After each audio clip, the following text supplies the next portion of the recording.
வணக்கம். இன்றைக்கி நம்ம ரொம்பவே ஈஸியான மெத்தடில் அதுவும் நல்லா டேஸ்டான ஒரு முருங்கைக்கீரை சூப் செய்ய போகிறோம். என்னடா முருங்கைக்கீரை சூப்னு சொல்லிட்டு கீரையை எடுத்துகிட்டு வெறும் குச்சி மட்டும் வச்சுருக்கேனேன்னு பார்க்குறீங்களா? ஆமாம், முருங்கைக்கீரையை நம்ம நெய் காய்ச்சத்துக்கோ இல்லை பொரியலுக்கோ யூஸ் பண்ணிக்கிட்டு இந்த குச்சியை வச்சு தான் சூப் செய்ய போகிறோம். இந்த குச்சியில் என்ன பெருசாக டேஸ்ட் இருக்க போகுதுன்னு நினைக்காதீங்க. முருங்கைக்கீரை சூப்பை விட இந்த குச்சியில் வைக்கிற சூப் தான் டேஸ்ட்டு ரொம்ப அருமையாக இருக்கும்.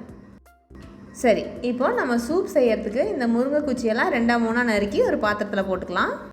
இந்த முருங்கை குச்சியில் ஒரு 3 கப் அளவுக்கு தண்ணி ஊற்றி அடுப்பில் வச்சிடலாம். இப்போ இதில் 3 கப் அளவுக்கு தண்ணி ஊற்றிருக்கோன்னா அது 2 கப் ஆகிற அளவுக்கு சுண்டணும். அப்போ தான் அந்த முருங்கை குச்சியில் இருக்கிற சாரம்லாம் அந்த தண்ணியில் இறங்கும்.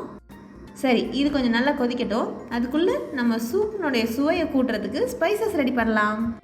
அதுக்கு ஒரு மிக்சி ஜாரில் 2 சின்ன வெங்காயம், ஒரு 5 பல் பூண்டு, அப்புறம் காரத்துக்கு தேவையான அளவுக்கு மிளகு, ஒரு 1/4 டீஸ்பூன் ஜீரகம், அப்புறம் தேவையான அளவுக்கு உப்பு சேர்த்துக்கலாம். இதிலே விருப்பப்பட்டால் ஒரு 4 பச்சை கருவேப்பிலை சேர்த்துக்கலாம். இப்போ இதெல்லாம் நல்லா அரைச்சி எடுத்துக்கலாம்.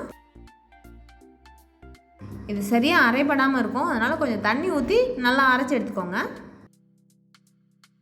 இதிலே ஒரு சிட்டிகை மஞ்சத்தூள் சேர்த்துக்கலாம்.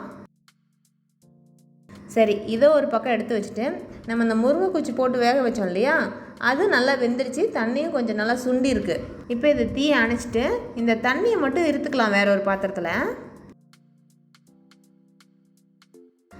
இப்போ இந்த எடுத்து வச்சுருக்க தண்ணியில் இந்த ஸ்பைசஸ்லாம் ஆட் பண்ணி அரைச்சி வச்சுருக்கோம் இல்லையா, அதை சேர்த்துக்கலாம். இதில் எந்த அளவுக்கு தண்ணி வேணுமோ அந்தளவுக்கு சேர்த்துக்கிட்டு உப்பு சுவை பார்த்துட்டு உப்பு வேணும்னா மறுபடியும் சேர்த்துக்கலாம்.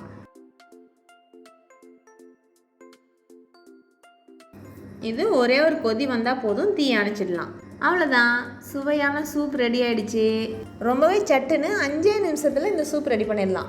இந்த சூப் கொலஸ்ட்ரால்லாம் குறைக்கணும்னு நினைக்கிறவங்க அடிக்கடி சாப்பிட்லாம். அப்புறம் சளி பிடிச்சதுன்னா இந்த மாதிரி சூப் வச்சு குடித்தோம்னா கோல்டு சீக்கிரமாகவே சரியாயிடும். முருங்கைக்கீரைலாம் ரொம்பவே ஈஸியாக கிடைக்கக்கூடிய ஒரு கீரை, அதனால் அடிக்கடி இந்த மாதிரி சூப்லாம் செஞ்சு சாப்பிடுங்க. நன்றி.